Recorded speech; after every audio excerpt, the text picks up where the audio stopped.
Hello friends, ನಮ್ಮ ಉದ್ಯೋಗ YouTube ಚಾನಲ್ಗೆ ಸ್ವಾಗತ. ದೈನಂದಿನ ರಾಜ್ಯ ಹಾಗೂ ಕೇಂದ್ರ ಸರ್ಕಾರ ಹೊರಡಿಸಿದ ಸರ್ಕಾರಿ ಉದ್ಯೋಗಗಳ ಒಂದು ಮಾಹಿತಿ ಹಾಗೂ ಸರ್ಕಾರ ಹೊರಡಿಸಿದ ಹಲವಾರು ಒಂದು ಯೋಜನೆಗಳ ಒಂದು ಕುರಿತಾದ ಮಾಹಿತಿಯನ್ನು ತಿಳಿಸಿಕೊಡುವುದು ನಮ್ಮ ಚಾನಲ್ನ ಒಂದು ಆಶಯವಾಗಿದೆ. ಮೊದಲನೇದಾಗಿ ನಮ್ಮ ಚಾನಲನ್ನು ಯಾರು ಸಬ್ಸ್ಕ್ರೈಬ್ ಮಾಡಿಲ್ಲವೋ ಅಂಥವರು ಆದಷ್ಟು ಬೇಗ ಸಬ್ಸ್ಕ್ರೈಬ್ ಆಗಿ ಮತ್ತು ಲೈಕ್ ಮಾಡಿ ಹಾಗೂ ಬೆಲ್ ಬಟನನ್ನು ಒತ್ತುವುದರ ಮೂಲಕ ನಮ್ಮನ್ನು ಪ್ರೋತ್ಸಾಹಿಸಿ ಎಂದು ಹೇಳುತ್ತಾ, ಈಗ ಒಂದು ಹೊಸದಾಗಿ ಬಂದಿರುವ ಒಂದು ಸ್ಕಾಲರ್ಶಿಪ್ನ ಬಗ್ಗೆ ತಿಳಿಸಿಕೊಡುತ್ತೇನೆ. ಇಲ್ಲಿ ನೋಡ್ಬೋದು ಫ್ರೆಂಡ್ಸ್, ಒಂದು ತಮ್ನೇಲಿನಲ್ಲಿ ತಿಳಿಸಿರುವ ಹಾಗೆ ಲೇಬರ್ ಕಾರ್ಡ್ ಸ್ಕಾಲರ್ಶಿಪ್ನ ಬಗ್ಗೆ ಈ ಒಂದು ಮಾಹಿತಿ ಇರುತ್ತೆ. ವಿದ್ಯಾರ್ಥಿಗಳಿಗೆ 11,000 ಸಿಗುತ್ತೆ. ಇದರ ಒಂದು ಕೊನೆಯ ದಿನಾಂಕ ಯಾವಾಗ, ಇದರ ಒಂದು ಎಲಿಜಿಬಲ್ ಕ್ರೈಟೀರಿಯಾ ಯಾವ ಥರ ಇರುತ್ತೆ ಅನ್ನೋದರ ಒಂದು ಸಂಪೂರ್ಣ ಮಾಹಿತಿಯನ್ನು ಈಗ ನಾವು ನೋಡುವ. ಲೇಬರ್ ಕಾರ್ಡ್ ಸ್ಕಾಲರ್ಶಿಪ್ ಅರ್ಜಿ ಆರಂಭವಾಗಿದೆ ಫ್ರೆಂಡ್ಸ್. ಅರ್ಜಿ ಸಲ್ಲಿಸುವ ಒಂದು ಕೊನೆಯ ದಿನಾಂಕ ಯಾವಾಗೆಂದು ನಾವು ನೋಡೋದಾದರೆ, ನಮಸ್ಕಾರ ಸ್ನೇಹಿತರೆ, ಈ ಒಂದು ಲೇಖನದ ಮೂಲಕ ತಿಳಿಸುವುದೇನೆಂದರೆ, ನಮ್ಮ ರಾಜ್ಯ ಸರ್ಕಾರವು ಕಟ್ಟಡ ಕಾರ್ಮಿಕರ ಮಕ್ಕಳಿಗೆ ಲೇಬರ್ ಕಾರ್ಡ್ ಸ್ಕಾಲರ್ಶಿಪ್ ಮೂಲಕ ಸುಮಾರು 11,000ವರೆಗೆ ವಿದ್ಯಾರ್ಥಿ ವೇತನವನ್ನು ನೀಡುತ್ತಾ ಬಂದಿದೆ. ಆದ್ದರಿಂದ ನಮ್ಮ ಕರ್ನಾಟಕ ರಾಜ್ಯ ಸರ್ಕಾರವು ಈ ಲೇಬರ್ ಕಾರ್ಡ್ ಸ್ಕಾಲರ್ಶಿಪ್ಗೆ ಅರ್ಜಿ ಸಲ್ಲಿಸಲು ಅರ್ಜಿ ಆಹ್ವಾನಿಸಲಾಗಿದ್ದು, ಆಸಕ್ತಿ ಇರುವಂತಹ ಕಟ್ಟಡ ಕಾರ್ಮಿಕರ ಒಂದು ಮಕ್ಕಳು ಏನಿದಾರಲ್ಲ ಫ್ರೆಂಡ್ಸ್, ಈ ಒಂದು ಸ್ಕಾಲರ್ಶಿಪ್ ಯೋಜನೆಯ ಲಾಭವನ್ನು ಪಡೆಯಬಹುದು. ಹಾಗಾಗಿ ಈ ಒಂದು ಲೇಖನ ನಿಮಗೆ ಲೇಬರ್ ಕಾರ್ಡ್ ಸ್ಕಾಲರ್ಶಿಪ್ ಅರ್ಜಿ ಸಲ್ಲಿಸುವ ಬೇಕಾಗುವ ದಾಖಲಾತಿಗಳು ಮತ್ತು ಅರ್ಜಿ ಸಲ್ಲಿಸುವ ಒಂದು ಕೊನೆಯ ದಿನಾಂಕವನ್ನು ಈ ಒಂದು ಮಾಹಿತಿ ನೋಡುವ.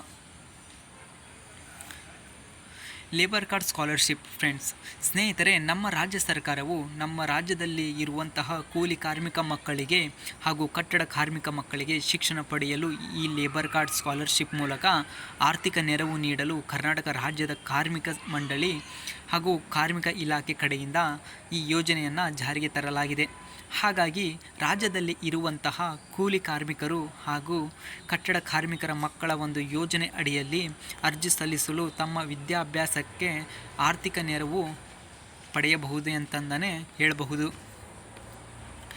ಅದೇ ತರಹ ನೋಡೋದಾದರೆ, ಕರ್ನಾಟಕದ ಕಾರ್ಮಿಕ ಇಲಾಖೆ ಮಂಡಳಿ ಕಾರ್ಮಿಕ ಇಲಾಖೆಯ ಕಡೆಯಿಂದ ಕೂಲಿ ಕಾರ್ಮಿಕ ಮಕ್ಕಳಿಗೆ ಹಾಗೂ ಕಟ್ಟಡ ಕಾರ್ಮಿಕ ಮಕ್ಕಳಿಗೆ ಈ ಒಂದು ಯೋಜನೆ ಅಡಿಯಲ್ಲಿ 1,000 ರೂಪಾಯಿಯಿಂದ ರೂಪಾಯಿ 11,000ವರೆಗೆ ವಿದ್ಯಾರ್ಥಿ ವೇತನವನ್ನು ನೀಡಲಾಗುತ್ತದೆ ಅಂತಂದನೇ ಹೇಳಬಹುದು.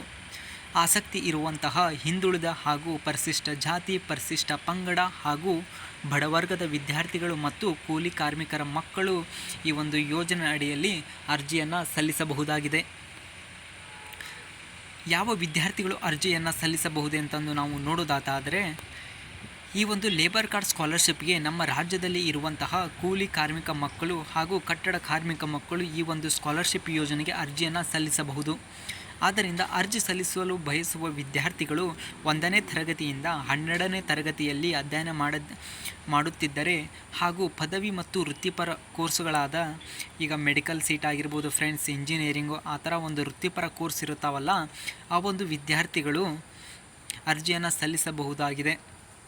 ಸ್ನೇಹಿತರೆ, ಈ ಲೇಬರ್ ಕಾರ್ಡ್ ಸ್ಕಾಲರ್ಶಿಪ್ಗೆ ಅರ್ಜಿ ಸಲ್ಲಿಸಿದ ವಿದ್ಯಾರ್ಥಿಗಳಿಗೆ ತಾವು ಅಧ್ಯಯನ ಮಾಡುತ್ತಿರುವ ತರಗತಿಯವರೆಗೆ ಅನುಗುಣವಾಗಿ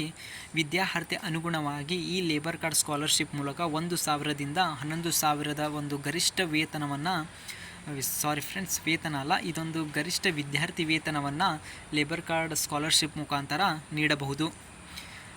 ಅದೇ ತರಹ ಇನ್ನೊಂದು ಕ್ವಶನ್ ನಮಗೆ ಉದ್ಭವವಾಗುತ್ತೆ ಫ್ರೆಂಡ್ಸ್. ಅದೇನಂತಂದು ನಾವು ನೋಡೋದಾದರೆ, ಇದರ ಒಂದು ಅರ್ಜಿ ಸಲ್ಲಿಸುವ ಇರುವಂತಹ ಅರ್ಹತೆಗಳು ಏನಾಗಿರಬಹುದು ಅಂತಂದು ನಾವು ನೋಡೋದಾದರೆ, ಲೇಬರ್ ಕಾರ್ಡ್ ಸ್ಕಾಲರ್ಶಿಪ್ಗೆ ಅರ್ಜಿ ಸಲ್ಲಿಸುವ ಬಯಸುವ ವಿದ್ಯಾರ್ಥಿಗಳು ಕಡ್ಡಾಯವಾಗಿ ಕೂಲಿ ಕಾರ್ಮಿಕ ಹಾಗೂ ಕಟ್ಟಡ ಕಾರ್ಮಿಕ ಮಕ್ಕಳಾಗಿರಬೇಕು. ಅದೇ ತರಹ ಲೇಬರ್ ಕಾರ್ಡ್ ಸ್ಕಾಲರ್ಶಿಪ್ ಅರ್ಜಿ ಸಲ್ಲಿಸುವ ಬಯಸುವ ವಿದ್ಯಾರ್ಥಿಗಳು ಪೋಷಕರು ಕಡ್ಡಾಯವಾಗಿ ಲೇಬರ್ ಕಾರ್ಡನ್ನು ಹೊಂದಿರಬೇಕಾಗಿರುತ್ತೆ. ಅದೇ ತರಹ ಲೇಬರ್ ಕಾರ್ಡ್ ಸ್ಕಾಲರ್ಶಿಪ್ಗೆ ಅರ್ಜಿ ಸಲ್ಲಿಸುವ ಬಯಸುವ ವಿದ್ಯಾರ್ಥಿಗಳು ಒಂದು ಕುಟುಂಬದಲ್ಲಿ ಇಬ್ಬರಿಗೆ ಮಾತ್ರ ಅವಕಾಶವಿರುತ್ತೆ. ಅದೇ ತರಹ ಲೇಬರ್ ಕಾರ್ಡ್ ಸ್ಕಾಲರ್ಶಿಪ್ಗೆ ಅರ್ಜಿ ಸಲ್ಲಿಸುವ ಬಯಸುವ ವಿದ್ಯಾರ್ಥಿಗಳು ಕುಟುಂಬದ ಒಂದು ವಾರ್ಷಿಕ ಆದಾಯ ಏನಿದೆ ಅಲ್ಲ ಫ್ರೆಂಡ್ಸ್, ಇದು ಒಂದು 2 ಲಕ್ಷದ ಒಂದು ಮಿತಿಯನ್ನು ಮೀರಿರಬಾರದು. ಅದೇ ತರಹ ಲೇಬರ್ ಕಾರ್ಡ್ ಸ್ಕಾಲರ್ಶಿಪ್ಗೆ ಅರ್ಜಿ ಸಲ್ಲಿಸುವ ವಿದ್ಯಾರ್ಥಿಗಳು ನಮ್ಮ ಕರ್ನಾಟಕದಲ್ಲಿ ವಾಸ ಮಾಡುತ್ತಿರಬೇಕು ಹಾಗೂ ಮಾನ್ಯತೆ ಪಡೆದ ಒಂದು ಶಿಕ್ಷಣ ಸಂಸ್ಥೆಯಲ್ಲಿ ಅಧ್ಯಯನವನ್ನು ಪಡೆಯುತ್ತಂತಿರಬೇಕು ಫ್ರೆಂಡ್ಸ್. ಇದು ಕರ್ನಾಟಕದಲ್ಲಿ ವಾಸವಾಗಿರುವಂಥ ವಿದ್ಯಾರ್ಥಿಗಳಿಗೆ ಮಾತ್ರ. ಮತ್ತು ಈಗ ವಲಸೆ ಬಂದಿರ್ತಾರಲ್ಲ ಫ್ರೆಂಡ್ಸ್, ಬೇರೆ ಬೇರೆ ರಾಜ್ಯದಿಂದ ವಲಸೆ ಬಂದಿರ್ತಾರಲ್ಲ, ಅಂಥವರಿಗೆ ಈ ಒಂದು ಸ್ಕಾಲರ್ಶಿಪ್ ಅಂದರೆ ಇವರಿಗೆ ಇದು ಅನ್ವಯಿಸುವುದಿಲ್ಲ. ಅದೇ ತರಹ ನಮಗೆ ಇನ್ನೊಂದು ಕ್ವಶನ್ ನೋಡ್ಬೋದು ಫ್ರೆಂಡ್ಸ್. ಅದೇನಂತಂದರೆ ಅರ್ಜಿ ಸಲ್ಲಿಸುವ ಒಂದು ಬೇಕಾಗುವ ಒಂದು ದಾಖಲಾತಿಗಳು ಏನೇನಂತಂದು ನಾವು ಅದನ್ನು ನೋಡೋದಾದರೆ, ವಿದ್ಯಾರ್ಥಿಯ ಒಂದು ಆಧಾರ್ ಕಾರ್ಡ್ ಬೇಕಾಗಿರುತ್ತೆ.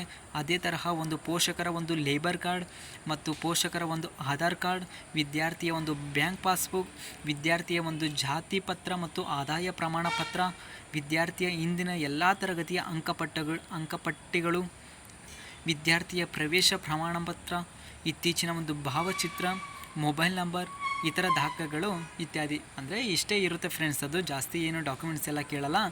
ಅಂದರೆ ಇಂದಿನ ಒಂದು ತರಗತಿ ವಿದ್ಯಾರ್ಥಿ ಅಂತಂದರೆ ಪ್ರೀವಿಯಸ್ ನೀವು ಯಾವ ಒಂದು ಕೋರ್ಸನ್ನು ಮಾಡಿರ್ತೀರೋ ಅಂಥದ ಒಂದು ಅದಕ್ಕೆ ಒಂದು ಮಾರ್ಕ್ಸ್ ಕಾರ್ಡ್ ಅಂತಂದು, ಒಂದು ಫೈನಲ್ ಮಾರ್ಕ್ಸ್ ಕಾರ್ಡ್ ಅಂತಂದು ಕೊಟ್ಟಿರ್ತಾರಲ್ಲ ಫ್ರೆಂಡ್ಸ್, ಅದು ಇಲ್ಲಿ ಲಗತ್ತಿಸಬೇಕಾಗಿರುತ್ತದೆ. ಅದೇ ತರಹ ಅರ್ಜಿ ಸಲ್ಲಿಸುವುದು ಒಂದು ಹೇಗೆ ಅಂತಂದು ನಾವು ನೋಡೋದಾದರೆ, ಲೇಬರ್ ಕಾರ್ಡ್ ಸ್ಕಾಲರ್ಶಿಪ್ಗೆ ಅರ್ಜಿ ಸಲ್ಲಿಸುವ ಬಯಸುತ್ತಿದ್ದರೆ ರಾಜ್ಯ ಸರ್ಕಾರ ಬಿಡುಗಡೆ ಮಾಡಿರುವ ಅಧಿಕೃತ ವೆಬ್ಸೈಟ್ ಭೇಟಿಯನ್ನು ನೀಡಬಹುದು. ಅಲ್ಲಿ ಸ್ಕಾಲರ್ಶಿಪ್ ಯೋಜನೆಗೆ ಅರ್ಜಿ ಸಲ್ಲಿಸಬಹುದು. ನಿಮಗೆ ಹತ್ತಿರವಿರುವಂತಹ ಯಾವುದೇ ಆನ್ಲೈನ್ ಸೆಂಟರ್ಗಳಲ್ಲಿ ಭೇಟಿ ಮಾಡಿಯೂ ಸಹಿತ ಈ ಒಂದು ಲೇಬರ್ ಕಾರ್ಡ್ ಸ್ಕಾಲರ್ಶಿಪ್ಗೆ ನೀವು ಅಪ್ಲೈಯನ್ನು ಮಾಡಬಹುದಾಗಿದೆ. ಅದೇ ತರಹ ಇದರ ಒಂದು ಅರ್ಜಿಯನ್ನು ಸಲ್ಲಿಸುವ ಒಂದು ಕೊನೆಯ ದಿನಾಂಕವನ್ನು ನೋಡೋದಾದರೆ, ಇದೇ ತಿಂಗಳು 31/12/2024 ಏನಿದೆಲ್ಲ ಫ್ರೆಂಡ್ಸ್, ಈ ಒಂದು ಸ್ಕಾಲರ್ಶಿಪ್ಪಿಗೆ ಲಾಸ್ಟ್ ಡೇಟ್ ಅಂತಂದನೇ ಹೇಳಬಹುದು. ಮತ್ತು ಇದರ ಒಂದು ಅರ್ಜಿ ಸಲ್ಲಿಸುವ ಲಿಂಕ್ ಬೇಕಂದರೆ ನನ್ನ ಒಂದು ಯೂಟ್ಯೂಬ್ ಡಿಸ್ಕ್ರಿಪ್ಷನ್ ಬಾಕ್ಸ್ನಲ್ಲಿ ನೀಡಿರ್ತೀನಿ. ಅಲ್ಲಿ ನೀವು ಭೇಟಿ ನೀಡಿ ಈ ಒಂದು ಲಿಂಕ್ ಮುಖಾಂತರ ನೀವು ಅರ್ಜಿಯನ್ನು ಸಲ್ಲಿಸಬಹುದು ಅಂತಂದನೇ ಹೇಳ್ಬೋದು.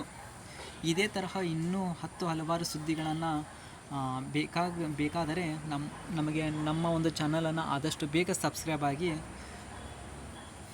ಧನ್ಯವಾದಗಳು.